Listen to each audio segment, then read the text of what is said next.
Gloria a Dios. ¿Qué dice por aquí?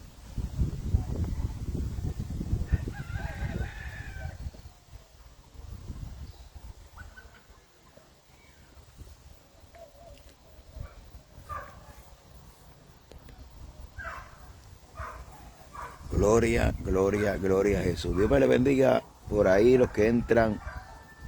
Un videíto de eso que posiblemente lo borre después de que lo haga. Si hay mucho viento ahí me disculpan. Dios bendiga a los que entran.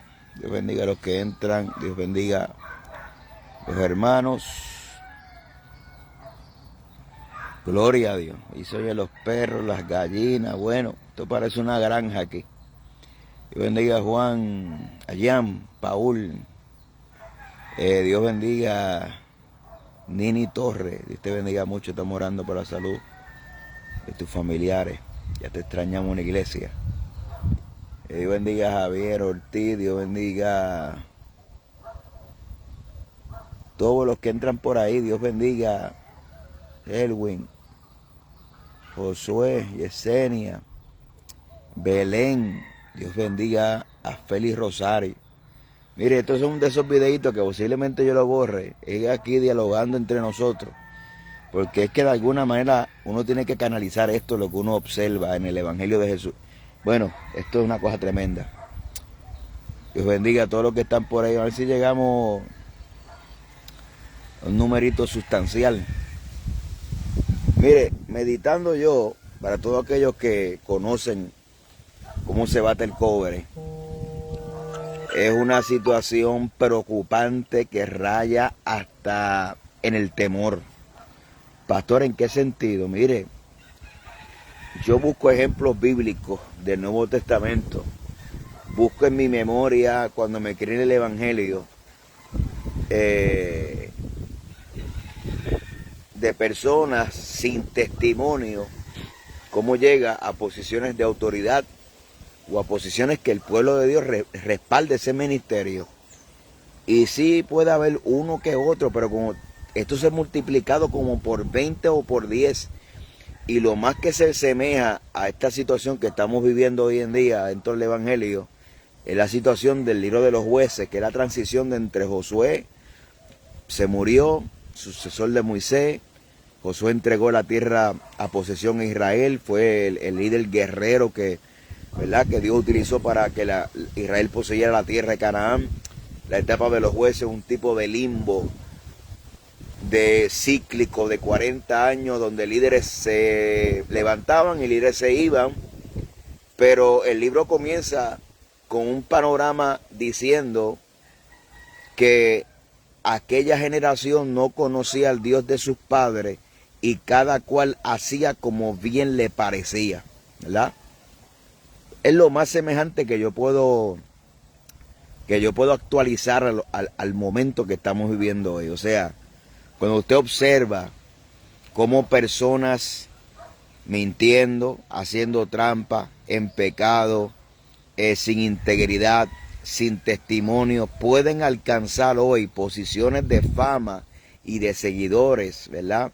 Y cómo lucrarse al mismo tiempo del Evangelio, y cómo formar una egolatría y que miles de personas lo sigan a ellos,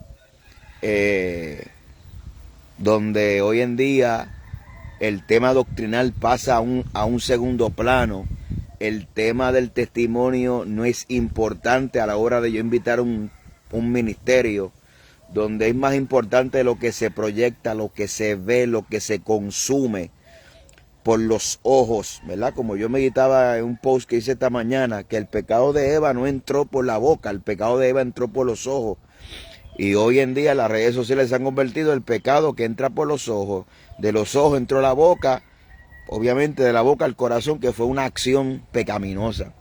Entonces, ¿cómo es hoy en día que tenemos decenas y decenas, porque uno conoce y uno sabe de primera instancia cómo personas llegan al ministerio dividiendo iglesias, cómo se puede ser pastor luego de brincar 500 iglesias sin someterse a un pastor, cómo usted puede lograr ser pastor y tener éxito, entre comillas, porque ahora el éxito tiene que ver con el número, ahora las personas ya es un segundo plano, ¿verdad? El testimonio es un segundo plano. Hoy en día es más importante cómo tú cantas, cómo tú predicas, si tienes un buen léxico, si tienes una buena dicción, si tienes una buena proyección, si tienes un buen editor de video, si tienes un buen artista gráfico que te dan unos flyers terribles. Eso tiene más peso hoy en día que el testimonio. Y a mí, cuando yo medito estas cosas, porque de alguna manera hay que canalizarla, a mí me da temor, me da miedo, yo le pregunto a Dios, ¿pero qué es lo que está pasando, Señor? Porque la iglesia primitiva, obviamente sí había este contexto de la iglesia primitiva, la iglesia en su desarrollo, la iglesia de Corintios, más de 15 problemas dentro de la iglesia de Corintios, un sinnúmero de cosas, pero el liderazgo era un liderazgo sano. Entonces, ¿cómo es que hoy no solamente existen, ¿verdad?, personas sin testimonio, ¿verdad? Y cuando me refiero a testimonio, no me refiero a lo que fueron un pasado, me refiero de una evidencia de nuevo nacimiento, ¿verdad? Porque eso hay que contextualizarlo, ¿verdad? Una evidencia de que somos luz en medio de las tinieblas, que somos sal de la tierra. Y cómo es que hoy en día, a través de las redes sociales, se puede utilizar como una herramienta para proyectar quien realmente no somos. Aquí nosotros mostramos la mejor cara, por aquí nosotros las técnicas del marketing, las técnicas de la proyección, la técnica de la edición de video, la edición, un buen artista gráfico donde te pueda hacer una buena presentación de un buen flyer, tiene más peso que un testimonio. Ese es el evangelio que vivimos hoy.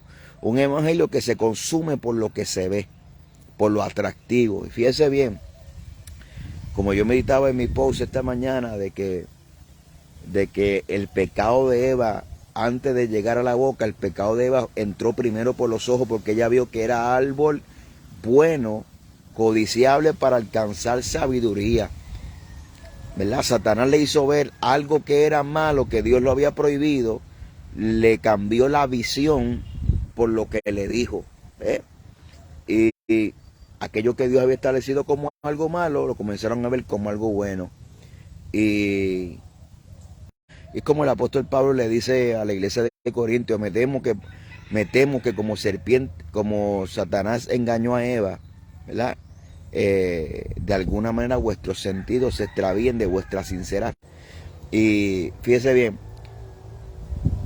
las plataformas y las redes sociales se han convertido en este engaño que entra por los ojos.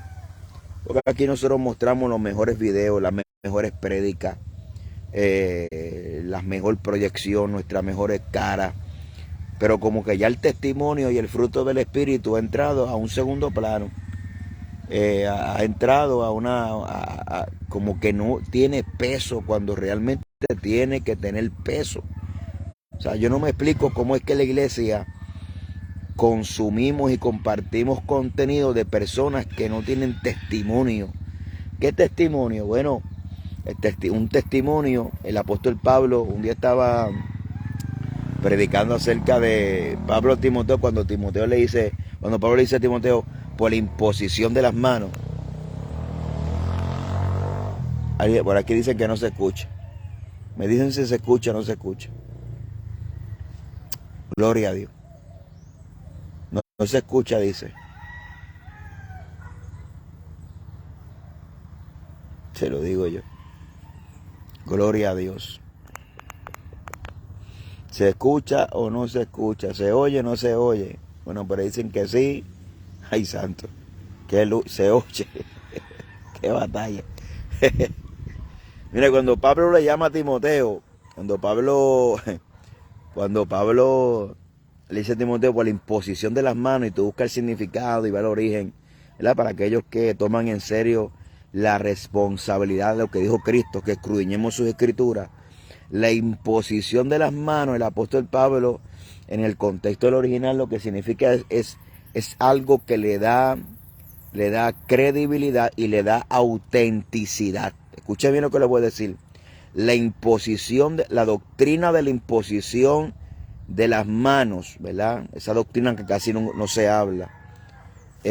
una faceta o una parte de la imposición de las manos en el Nuevo Testamento es que se impone para el ministerio. Y esa imposición de manos para ungimiento al ministerio literalmente significa en el original es autenticidad. Lo que está dando es autenticidad. Entonces, por eso es que cuando en el pasado había un obrero que iba a una comunidad, tocaba puertas, reunía a los niños para dar la escuela bíblica. Así que yo comencé a abrir obras, así me enseñaron a mí a abrir obras, tocando puertas, dando escuela bíblica de niños, tocando las casas, repartiendo tratados. Luego que uno tenga un grupo en una casa, uno busca un local, ¿verdad? En ese local, el que te envió a esa comunidad, se hace un culto de ungimiento o de instalación pastoral o de ungimiento para dar autenticidad a esa persona que está en esa comunidad llevando la palabra del Señor, que es una persona auténtica, o sea, que no se puso él mismo, ¿verdad? Y, y hoy usted observa que la gente abre los locales sin miembros. Los miembros probablemente el 80% son de otras congregaciones. Pasan los años, no hay bautismo en agua, porque no hay un crecimiento real. Lo que hay es el crecimiento en la iglesia es ficticio. El crecimiento real de una iglesia es cuando nosotros podemos ganar nuevos miembros para Cristo, ir a la calle, discipularlo, bautizarlo, enseñando lo que Cristo, ¿verdad?, os dijo. Eso es discipular, y eso así que crece la iglesia. El crecimiento de la iglesia es un crecimiento que se mira, un crecimiento ficticio, es un crecimiento artificial, es un crecimiento de que los creyentes de otro lado cogen para la iglesia que está en el momento, porque ya la gente no se mueve por la perfecta voluntad de Dios. La gente se mueve con el predicador del momento, la gente se mueve para la iglesia del momento, como si esto fuera moda. La gente cuando se mueven de iglesia, ellos buscan las iglesias grandes, las iglesias, yo no tengo nada en contra de las iglesias grandes, tú sabes, pero yo no veo y no estoy diciendo que Dios no puede mover a alguien de la iglesia, Dios lo puede hacer, y Dios hace como quiera. El problema es que cuando usted nota un patrón o sea, es rara la persona que Dios le dice, mira, múdate para aquella iglesia pequeña, ya el tiempo tuyo se queda aquí, vete para ayudar a ese pastor. Entonces ya eso no se ve. Y esto asusta. Asusta en el contexto de que realmente se siente como un silencio, en el sentido de que los malos están avanzando. O sea, el mal, la corrupción avanza. O sea, la falta de integridad, la falta de testimonio. Después que en este evangelio usted grite, hable 4 lenguas, se zapateen, saquen fuera 4 demonios, y ya tú un hombre de Dios en este país. ¿Ve? Para ser un buen adorador usted necesita entonar bien, cantar bien, grabar un CD, estar pegado para ser el adorador del momento. Esa es la pura verdad. Y así es que se está moviendo. O sea, el evangelio se está moviendo con los preceptos y conceptos del mundo. Esto es una cosa que yo me quedo. Entonces, usted dice, pastor, es que el trigo crece con la cizaña. Yo entiendo eso, amado. Pero el asunto es que o por ejemplo, si yo siembro terreno y en ese terreno yo estoy viendo que más del 80% es cizaña y yo veo más que un 20% de trigo, yo digo, wow. Y no solamente eso, es que antes la cizaña no llegaba al altar, eran pocos los que llegaban a tener una posición de influencia. Entonces, ¿cómo es que ahora yo me atrevo a decir que hay hombres de Dios? Yo meditaba en esta tarde y el Señor me traía a mi mente ese pasaje de la Biblia. A mí Dios me habla mucho meditando en las Escrituras, y me llevaba esa Escritura cómo estaban los profetas en los tiempos de Jezabel. Estaban en cueva mantenidos, estaban siendo mantenidos con pan y con agua. ¿Y dónde están los profetas de Baal y de Acera? Los profetas de Baal y Acera eran los profetas del momento. estaban por cantidades, por montones. Yo me atrevo a decir que hay mucha gente de Dios, como los tiempos de Elías y Jezabel, metidos en cuevas, sostenidos con agua y con pan. No los reconocen, no reconocen el llamado, porque hoy en día pesa más un talento, un don que el testimonio y la seriedad y el proceso con lo cual la gente quiere hacer las cosas correctas. Entonces aquí parece que hay que meter el pie a la gente, aquí parece que hay que hacer trampa, aquí parece que hay que jugar sucio, aquí parece que hay que jugar deslealmente, ¿verdad? Aprovechándose. O sea, no hay una conducta ni siquiera ética. No hay una conducta ética, no hay un respeto. Y esto se debe, y no me malinterprete, porque yo soy una iglesia independiente. Pero el problema de la iglesia independiente es que, como muchas veces hay pastores que no le tienen que rendir cuentas a nadie, ¿ve? No tienen que someterse a nadie. Pues llega el momento que tanto es el poder que ellos creen que pueden hacer lo que a ellos les dé la gana. Y eso es un peligro. Es un peligro llegar al punto de que nosotros creamos que podemos hacer lo que nos dé la gana con la obra de Dios, ¿ves? Con la iglesia, con los hermanos, con las ovejas, manipular, amenazar espiritualmente a los que, tú sabes, diariamente me llega mucha consejería y lo que uno escucha es alarmante. Cómo la gente manipulan, cómo la gente persiguen, cómo la gente obligan, cómo la gente... y lo triste del caso que son personas que usted la ve y botan fuego por la boca.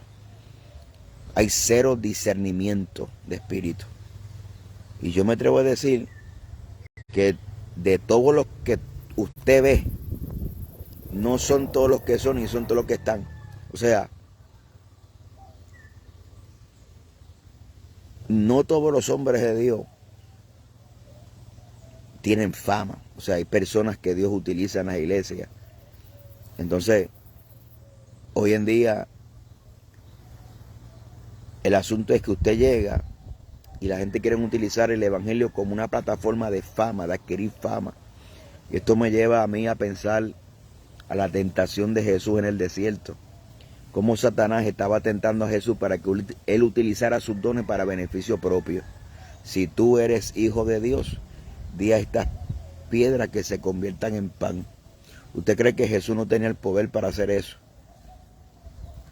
Si Él es el verbo hecho carne. Jesús es el verbo hecho carne. Y la tentación de Jesús en el desierto, primero las tentaciones tienen que ver con tres áreas básicas: los deseos de la carne, los deseos de los ojos y la vanagloria de la vida. Vanagloria de la vida. ¿Usted cree que Jesús no tenía poder para decirle a las piedras que se conviertan en pan?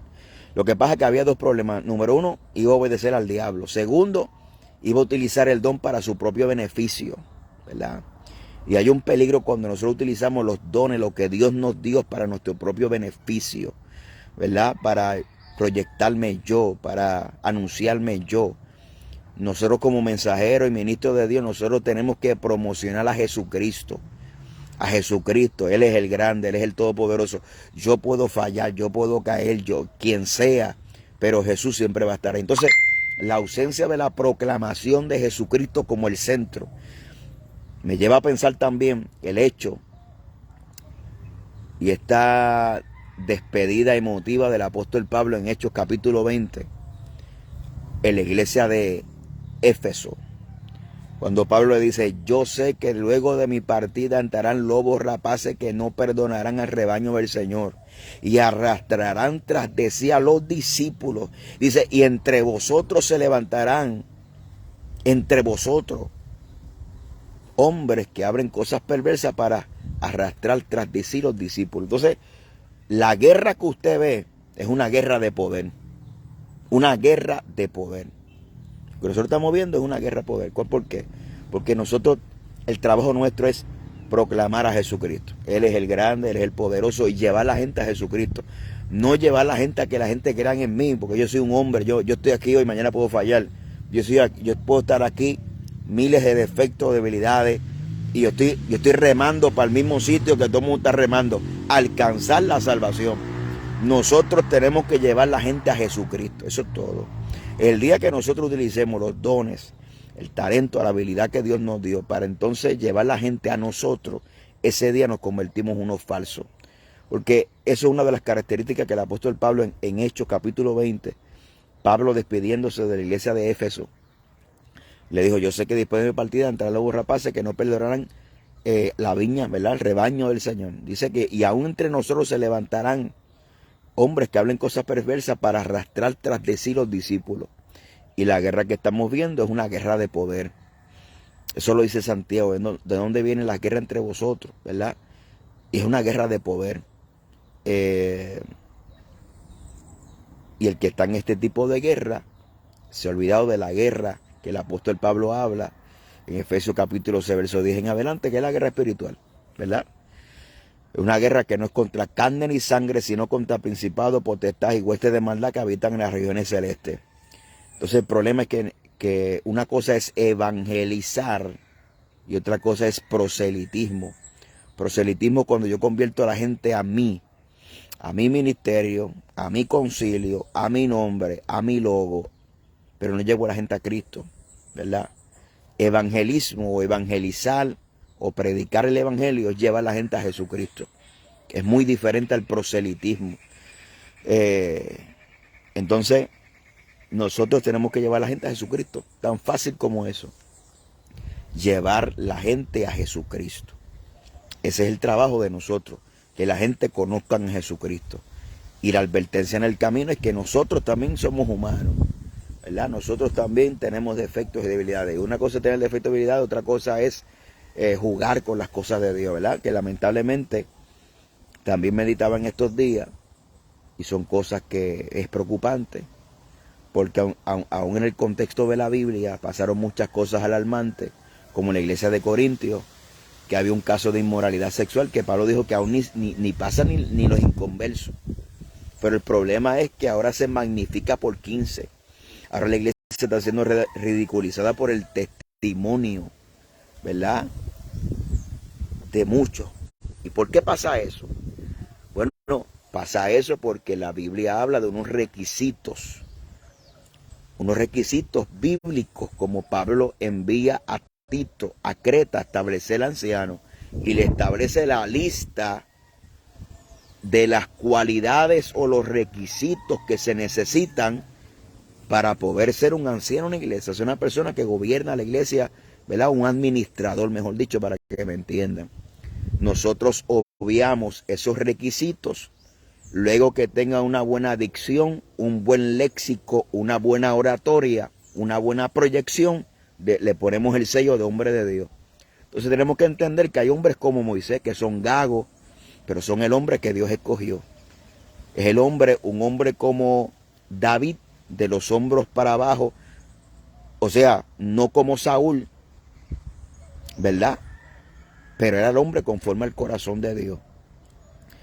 Entonces, no siempre es el primogénito, como Esaú. A veces es un Jacob, que es el segundo en nacimiento. Entonces, nosotros estamos escogiendo nuestros líderes por lo que vemos, por los talentos, por los dones. Por eso es que se le enseña a la gente que de los talentos o de los dones no nacen los ministerios. Los ministerios los da Dios. Y si a Dios le place darle un ministerio a un gago para que predique, ese gago lo llamó Dios. Se acabó. Si a Dios le place, a Dios, porque nos hemos olvidado que aquí el dueño de la viña es el Señor. No somos nosotros. Nosotros, mire, como Eva, el pecado entra por los ojos, por lo que vemos, lo que es agradable.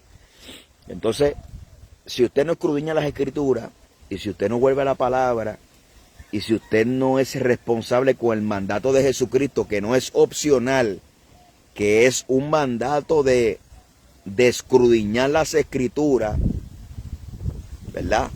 Es un mandato, no es una opción. Y usted pretende alimentarse por estos medios, ¿verdad?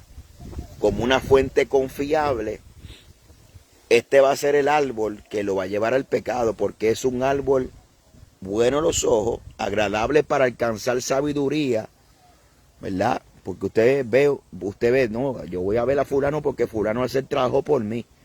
Pero nosotros tenemos que ser como la iglesia de Berea, que mientras el apóstol Pablo predicaba, ellos escudriñaban a ver si lo que estaba diciendo Pablo era por la palabra, ¿sabe? Entonces, nosotros tenemos que volver a las escrituras, entender que las redes sociales no es un medio confiable para yo ser discipulado, al menos que yo haga el ejercicio de estudiar las escrituras, escudriñar las escrituras, y entonces comparar lo que yo sé, mi fundamento bíblico, con lo que estoy escuchando. Creo que las redes sociales se han convertido en un lugar peligroso. ¿Por qué? Porque la gente está dispuesta a hacer cualquier cosa. Escúcheme bien. La gente está dispuesta a hacer cualquier cosa por like, por fama, por seguidores. Y lo he dicho en muchas ocasiones. El diseño que a nosotros se nos enseñó, el diseño que se veía antes, era el diseño de métete con Dios. Por eso es que los montes para los 90 se llenaban. A principios de 2000 no había gente que no cabían en los montes porque ese era el método que la gente entendía de cómo se levantaba un ministerio de poder, de impacto, ¿verdad? Pero hoy en día el modelo es diferente. Crea una página, crea una imagen, proyéctate tú, crea buenos videos, buenos contenidos, proyéctate tú. Y a veces es frustrante para mucha gente, que yo los veo como ellos se expresan, no me invitan, que sea aquello, y buscando la manera de que... Entonces es triste, porque la fórmula tiene que ser la misma. La fórmula no es tú no te vas a levantar por medio de las redes sociales, tú te levantas por medio del secreto de Dios, y Dios es el que pone el corazón. Y yo me recuerdo cuando yo estaba comenzando en el ministerio, 19 años, 20 años, 21, a predicar su palabra. Yo me recuerdo que Dios envió un joven, hoy en día es pastor, aquí en San Sebastián, y fue a la iglesia y me dijo, te voy a invitar a predicar porque tuve un sueño contigo que te veía en mi iglesia predicando. Mira qué cosa. O sea, mira qué tremendo. No había Facebook, pero Dios daba sueño. Y ese muchacho, que era líder de jóvenes, vio ese sueño, sintió la inquietud de invitar y me invitó. Y fui muchas veces a predicar a esa iglesia. Y cómo es que Dios pone en el corazón el querer como el hacer. O sea, ve, si hay un ministerio joven que me está viendo aquí, mire, en la frustración llega porque a veces estamos utilizando los métodos equivocados. Estamos utilizando los métodos que no son, estamos imitando a los demás.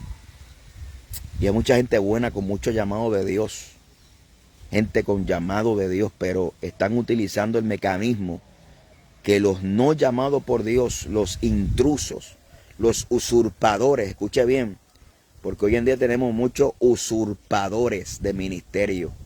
Una persona que usurpa un ministerio es una persona que se autoproclama, se autodomina y no espera el proceso eclesiástico para ser nombrado, ¿verdad?, a ese ministerio. Acá hay unos procesos de Dios. Y hay un tiempo de espera, hay un tiempo de desarrollo, hay un tiempo de crecimiento, un tiempo de madurez. ¿Cuánta gente hoy, qué sé yo qué día es hoy, 30 de enero 2023, cuántos ministerios no había? Es más, usted búsquelo, le doy una asignación, busque un ministerio evangelístico que hoy esté celebrando 30 años de ministerio. ¿Dónde están? Ministerios que estén celebrando 30 años, 35, 25 años. ¿Dónde están?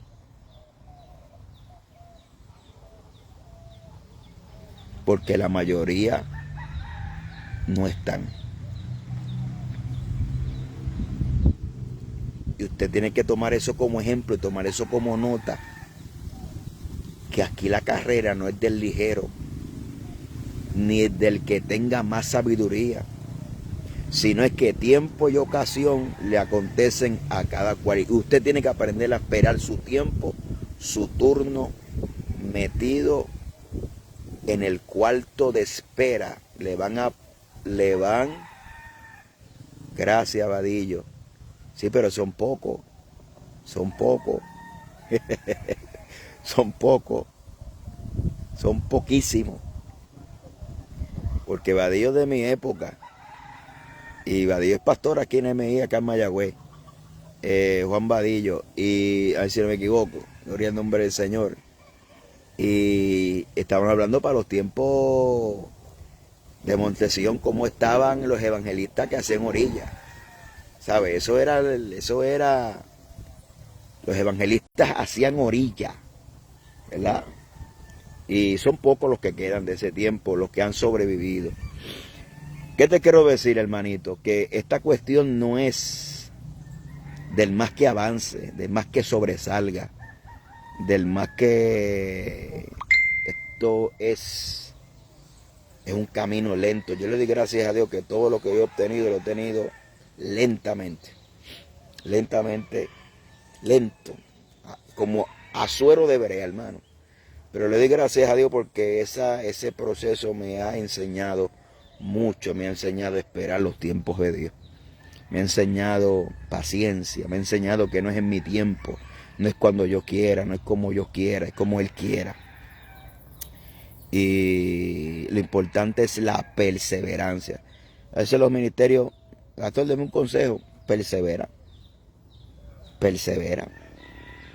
Concéntrate a perseverar, porque esto es una carrera. Anoche yo predicaba acerca de la paciencia, y la paciencia no es una palabra, no es una palabra pasiva, es una palabra activa, porque Hebreos capítulo 12 dice la Biblia que corramos la carrera con paciencia. O sea, es una carrera con paciencia, teniendo la mirada en el objetivo de la meta, que es el llamamiento supremo que es en Cristo Jesús. Así que le dejo, vamos para la iglesia a trabajar, le estamos remodelando el templo, gracias a papá Dios, que llevamos allí metido por ahí unas cuantas semanas, así que vamos para allá. Así que Dios me lo bendiga a todos, hacia adelante en Cristo, un abrazo para todos. Quise simplemente compartir esto, me quedé a mitad mi pensamiento, pero seguimos por ahí en contacto. Dios me lo bendiga, un abrazo, hacia adelante en Cristo, nunca se rinda, para adelante.